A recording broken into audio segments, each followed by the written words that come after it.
Hey everybody, Eric Dorward here with the Spartan Rocketry Club, and I'm continuing the process of building my Estes Super Vega. The fins that I had to build are done, all of them. So we're going to do a little inspection work on them first, make some minor accommodations as necessary, and then I'm going to attach them. So the first thing I'm going to do is the. So I did a reasonable job, I suppose, of keeping these flush, but and there's some glue that got in there. There's actually a little bit of a crack in this right here. But regardless, even if they were pristine, I'm still gonna sand them again quickly to make sure that they are all flush with each other.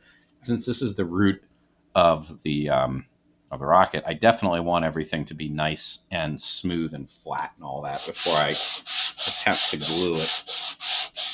So I'm just gonna take a quick pass at it here.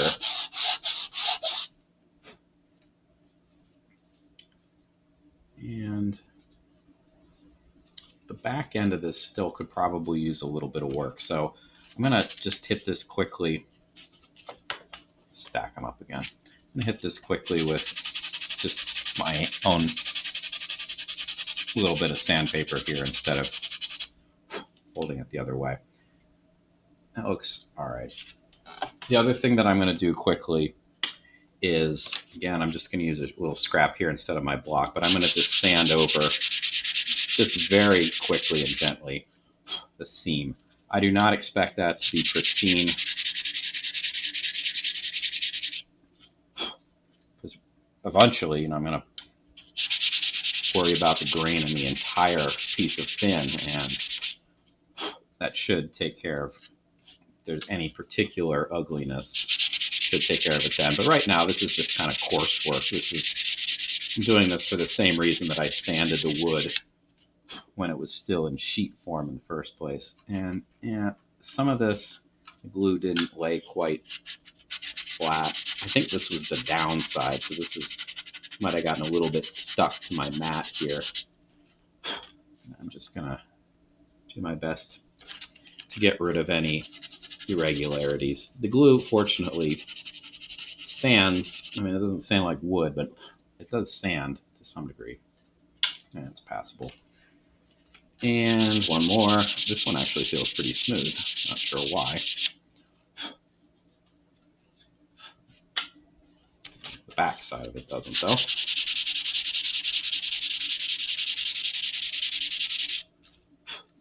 All right, good enough. All right, it is time to glue then. Remember, there are 6 lines on this tube. We only want to glue to every other one because there are 3 of these, not 6. The other thing I'm going to do slightly differently from my usual performance here is clear things out a little bit. Typically, I use this stuff, which is great. There's nothing wrong with it. I like it a lot. I'm going to try something a little bit different today. I'm going to use another formulation from Type Bond. This is, as it says, it's quick and thick, so it tacks faster, and the glue itself is thicker. So for projects like this where I actually want it to tack pretty fast. This stuff, by the way, this particular formulation, Type 2, is fast setting, right? This stuff is apparently faster, so we'll see how it works. I have no particular experience with this. This is brand new, so a bit of an experiment. Um, yeah, that's sealed entirely, so I do need to puncture that. Could probably use a pin or something, but I think what I'll do is take my hobby knife here, give that a go. Yeah, that'll work.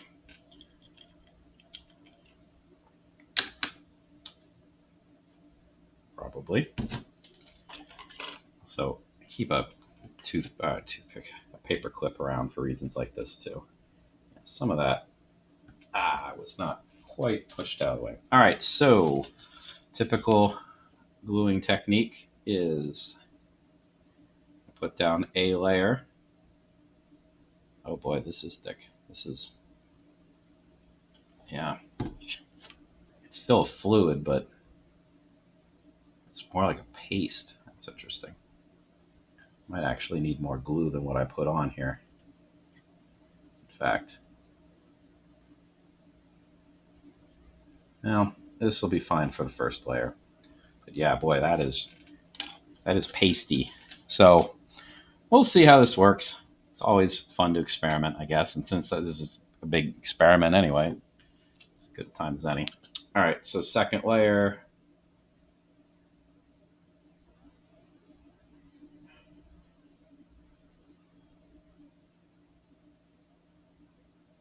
Okay.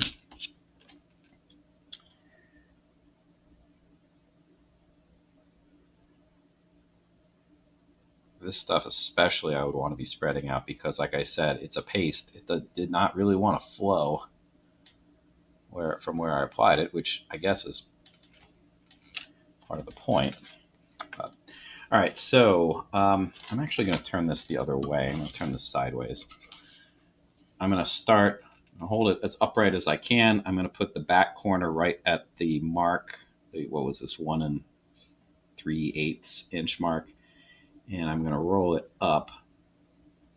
Ideally, I have done this in such a way where it is centered on the line, although it's probably not vertical, it's not perpendicular to the tube. And I'm going to hold this for about 30 seconds. So this fin is enormous. I mean, this is one of the biggest fins that I've ever worked with on a fairly small rocket. It's going to be hard to keep this thing from flopping over, I suspect, as I go to work on other fins.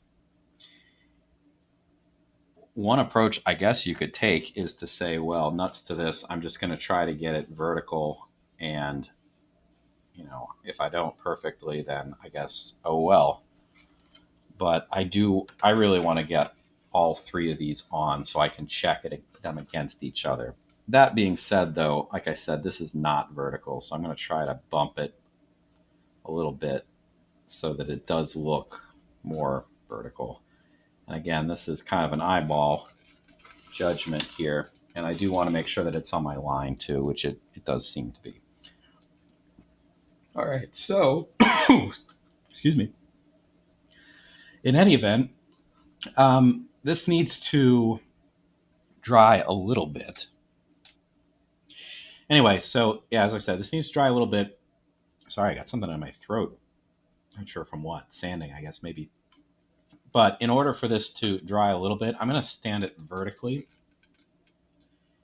And then I'm going to put the next bit of glue on here on the next one. And I'm going to try to work reasonably quickly here. Because as mentioned, I do want I want the glue to tack mostly, but I want it to be not set. Because if it's set, then I'm not going to be able to do any corrections if the fins aren't lined up nicely with each other. So it's a bit of a balancing act, right? You want to work quickly so that the glue doesn't set, but not so quickly that you end up putting things on and the glue isn't set at all and it just flops off and then you're cleaning up a glue mess, etc., which is definitely something to be avoided. So hopefully I don't know, like 2 or 3 minutes it takes in between setting the fins up will be just about right for that. All right, next layer of glue.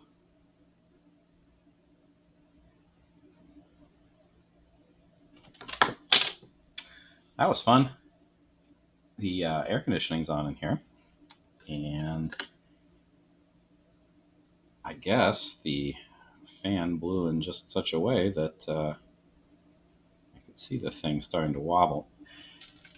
Caught it before it actually hit the table. That would have been bad because it probably would have dislodged my fin, and that would have made me not pleased.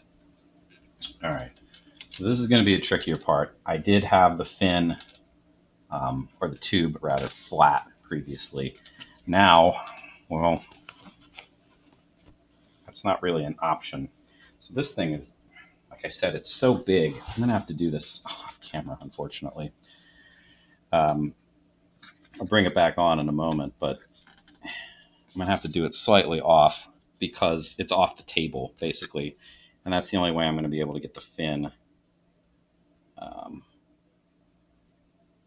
in place. Sorry you can't see that. Suppose I could have moved the camera, I guess, but I'll show you my handiwork here in a moment. About 30 seconds for this to set.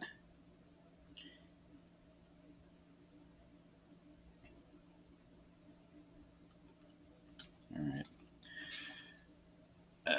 So there we go. I'm going to smooth out the bead of glue like I typically do here on both sides. I'm going to quickly check to see how vertical this is. It needed a little minor adjustment. I'm going to check the back and front to make sure they're up. Yeah. And it flopped over. So the quick set glue is quick, but not that quick. Also, adjusting it does kind of disrupt that whole tacking process. So, I mean, ideally, you're going to have the fin in the right place when you put the glue on, but that doesn't always happen. All right, let's try again. All right, that looks reasonably good. I'm going to stand it up again.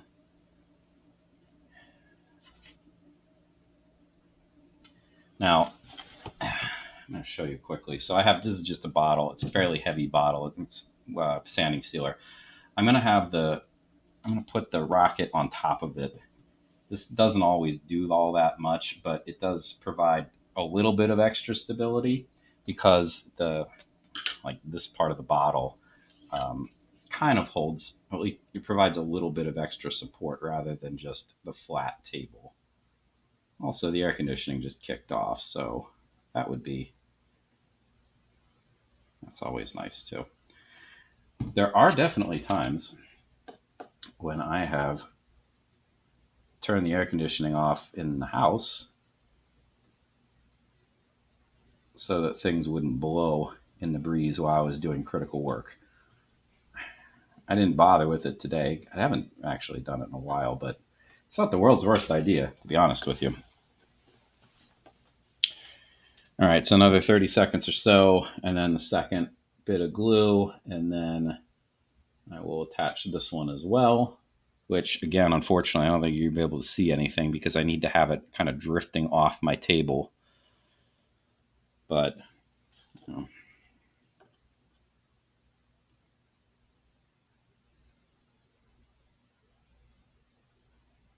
a little bit of excess glue. I'm going to have to clean the nozzle on this thing pretty carefully when I'm done here, because I have a feeling the glue is probably not going to naturally decide it wants to go back down out of the nozzle. I got a little excess on the side here, so I'm going to run my finger over the edges before I go about putting this on. Now, this time, I think what I'm going to do is I'm going to try to attach the fin standing up. I don't usually do this. But like I said, these things are just absolutely enormous. And they're very much in the way. So, using both hands, and I'm kind of sliding all over the place, unfortunately.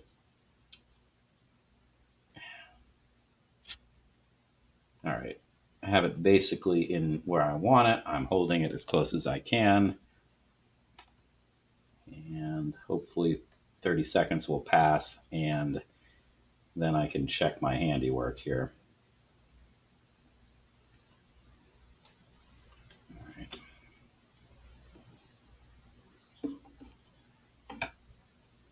So there we have it. Does it need to be adjusted? Yep, it does. It needs to go back a little bit. And it's not quite on the line. That's better. Better, but not great. All right. I'm going to stand it back up. Smooth the glue out. There is actually a minor problem here that I'm going to correct, hopefully, in the next video. But that is the back end here is not flush against the tube, and it's probably because the fin construction was mediocre at best. That I'm going to fix with a fillet. All right, so all this being said and done, I'm going to check my alignment now. And these need to be, they're 3 fins, right? So 360 divided by 3 is 120. A lot of the times in the instructions, they give you like a little angle diagram to show if you did it right. There isn't one in this. What I do have, fortunately though, is right down here on my mat. These are angles, and they're drawn for me, so I can actually use these. These two, this one's a 30, this one's a 150, so there's 120 degrees in between there. What I'm going to do is again, you're probably not going to be able to see much of this, but I'm going to put the rocket down here, centered at the middle of that circle, and then I'm just going to kind of look down the barrel to see. Might actually be easier to do it this way, which is a little harder to do because the engine hook's in the way. But I'm going to check the internal fin alignment with each other to see how close to lining up to those lines. So I'm just looking downward, down my rocket, to see how close the alignment is. And like I said, this isn't going to be all that easy, but I'm going to do my best here. That's actually a little too much. So again, this is a bit of an eyeball job. It would be nice to have a big printed diagram, but since I don't have that, nor do I have a jig of any sort to check these for me, I am kind of stuck doing this, which honestly, so long as you're pretty close, it's not going to make that big of a difference. All right, I am reasonably pleased with that. I'm going to flip it upside down, and I'm going to let it dry. I'm going to let it dry for a while, because I really don't want to have to mess with it, weak fin joints or anything like that, before I go on to the next step. There is more gluing to do. There are more fins to attach, and that's what's going to happen in the next video. So thanks for watching. I'll see you then.